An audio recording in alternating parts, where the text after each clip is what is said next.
Sir, we need to see proof of citizenship. I'm sorry, what? I'm just sitting here at the VA hospital. Why would you undocumented individuals be using VA services? We need to verify your leg.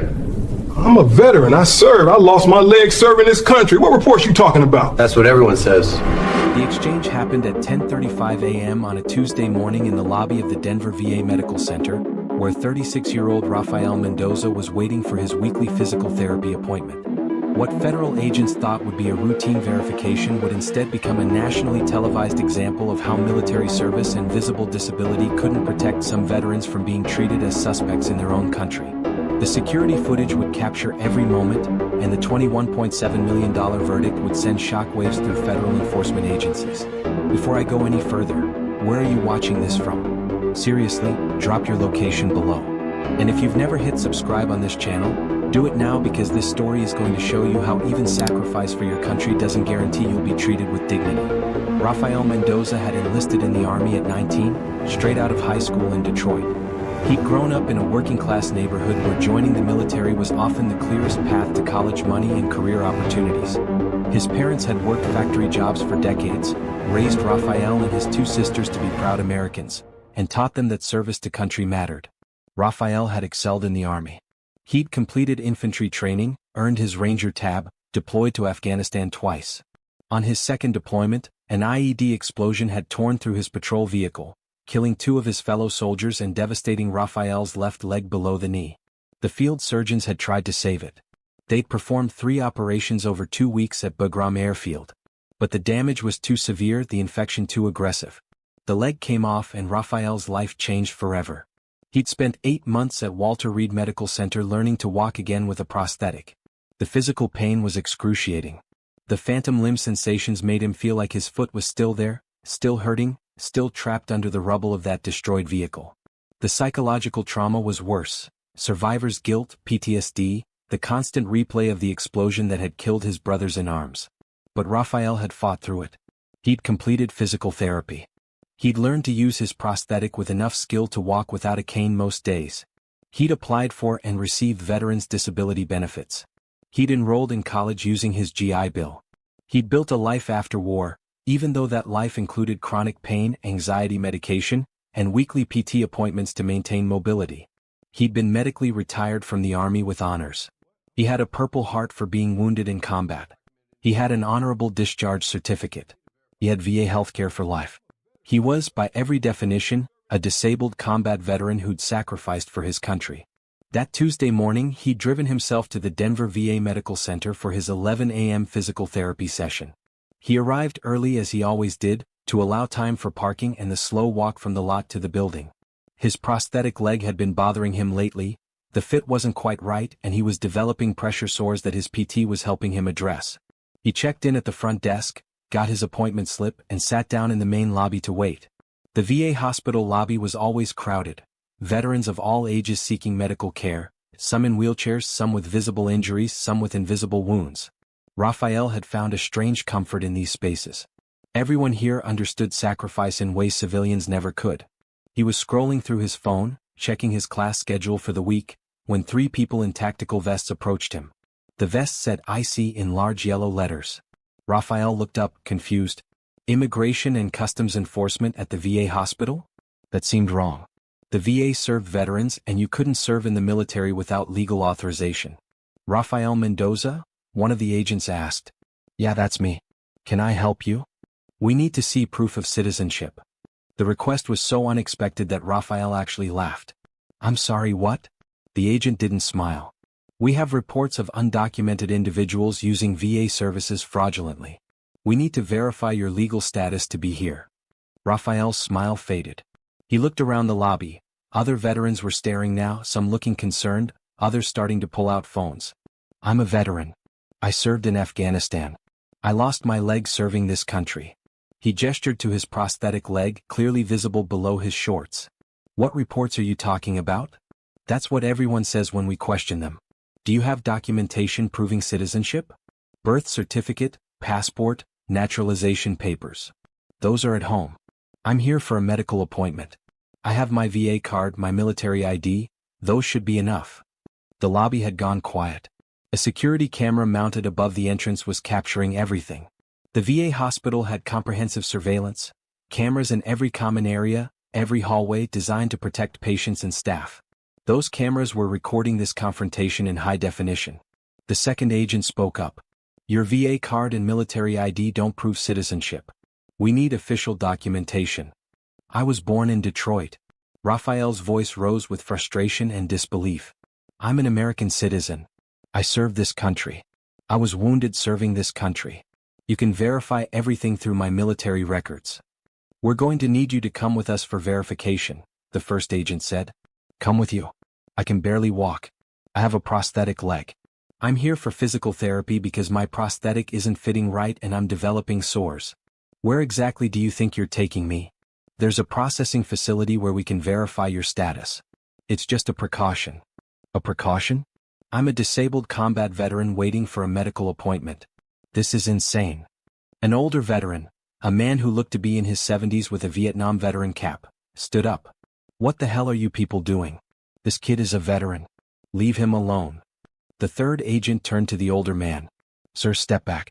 This doesn't concern you. It concerns every veteran in this building. You're harassing a wounded soldier in a VA hospital. More veterans were standing now. Some were recording on their phones. A VA staff member at the front desk was on the phone, speaking urgently. The atmosphere in the lobby was shifting from confusion to anger. Raphael tried to stand, intending to show his prosthetic more clearly, prove that he was obviously a veteran with service-related injuries. But standing quickly made his residual limb throb with pain, and he winced, gripping the armrest of his chair. Sir, we need you to come with us, the first agent said again. You can cooperate voluntarily or we can detain you. Detain me? For what? I haven't done anything wrong. I was born in this country. Check your databases. My birth certificate is on file in New Mexico. My military service is documented. My medical records are in this building. Ever been accused of something so absurd you couldn't even process it? Drop a comment because what Raphael was experiencing would get worse before it got better. The agent reached for Raphael's arm. Raphael pulled back instinctively, not aggressively, just a reflexive movement away from being grabbed by someone who was threatening him. Don't touch me, Raphael said loudly. I'm a veteran. I have rights. You can't just grab people out of VA hospitals. Sir, you're resisting. That's only going to make this worse. A VA police officer arrived. The hospital had its own police force responsible for security. Officer Thompson had worked at the Denver VA for 12 years and recognized Raphael as a regular patient. What's going on here? Thompson asked, positioning himself between the IC agents and Raphael. We're verifying immigration status, the lead agent explained. This individual can't provide proof of citizenship. This individual is Rafael Mendoza, a combat veteran who's been receiving care here for years. I know him personally. He's American. He was wounded in Afghanistan. What possible reason do you have for questioning him?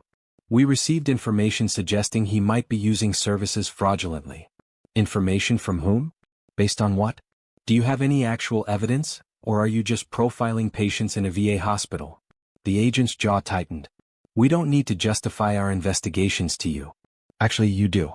This is a VA facility. You can't just walk in here and start detaining veterans without cause. I'm calling our chief of police. Thompson stepped away, radio to his mouth.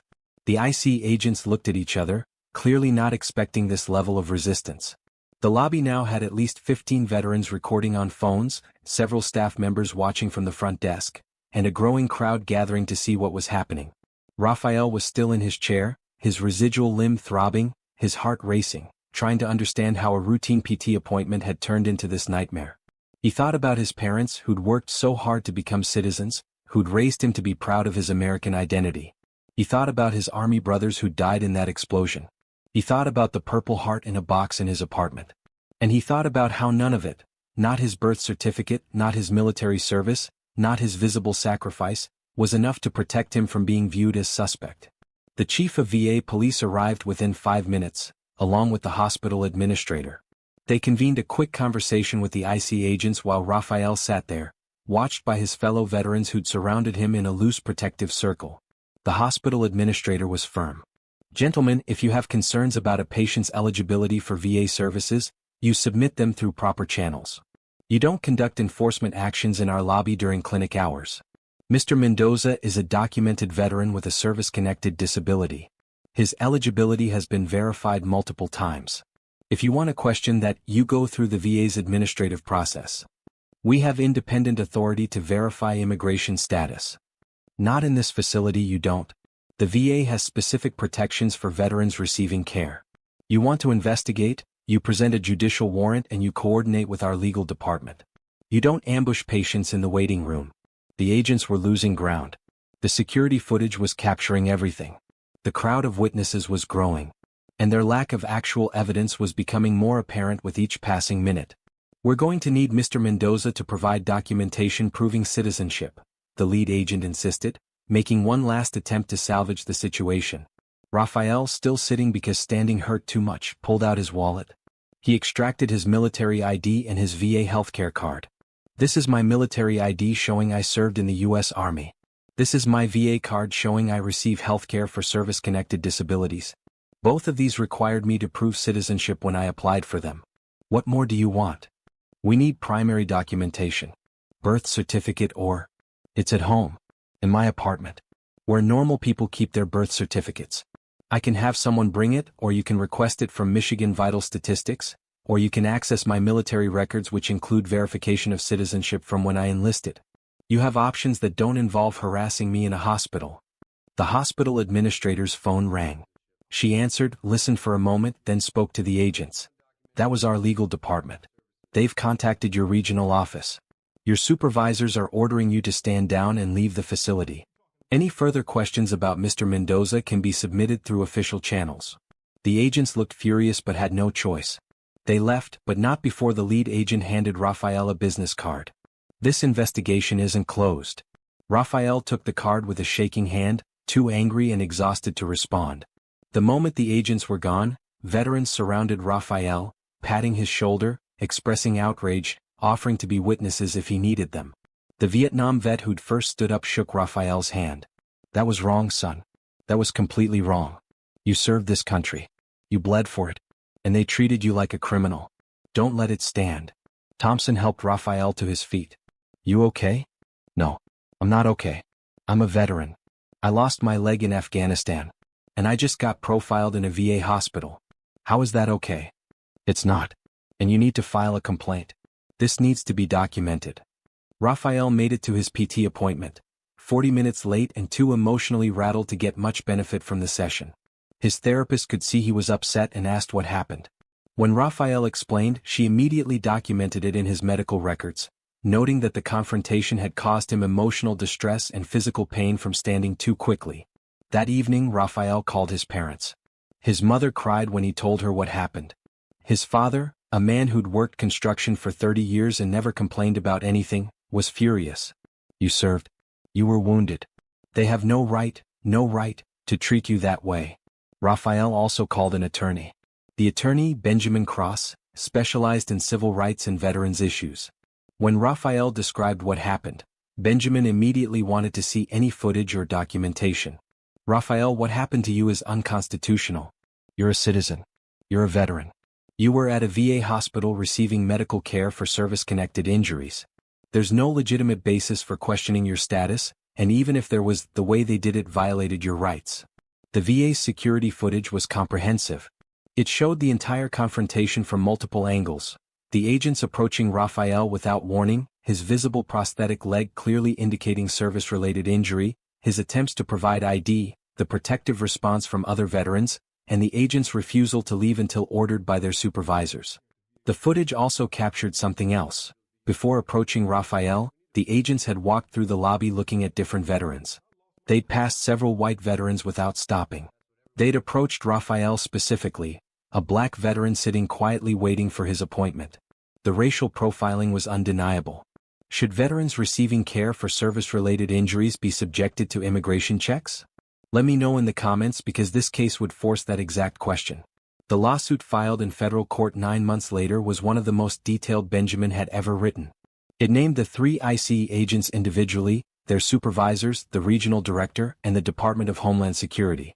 The complaint alleged violations of the Fourth Amendment, unlawful detention without probable cause, the Fifth Amendment, deprivation of liberty without due process, The 14th Amendment, racial discrimination, and specific violations of veterans' rights under federal law protecting VA patients from harassment. It detailed Rafael's background. Born in Albuquerque, enlisted at 19, served 2 deployments to Afghanistan, wounded in combat, lost his leg to an IED explosion, medically retired with honors, Purple Heart recipient, ongoing treatment for service-connected disabilities. It described the VA hospital confrontation, approached while waiting for physical therapy, questioned about citizenship despite visible military ID and VA card, threatened with detention despite being a disabled veteran unable to walk easily, surrounded by agents despite having committed no crime. It included the security footage showing the entire incident, with timestamps noting how long the confrontation lasted, 17 minutes, how many witnesses were present, at least 20, and how many times Rafael attempted to provide identification for. It included medical records documenting Rafael's service-connected injuries, his ongoing treatment, and the notation that the confrontation had caused him physical and emotional distress.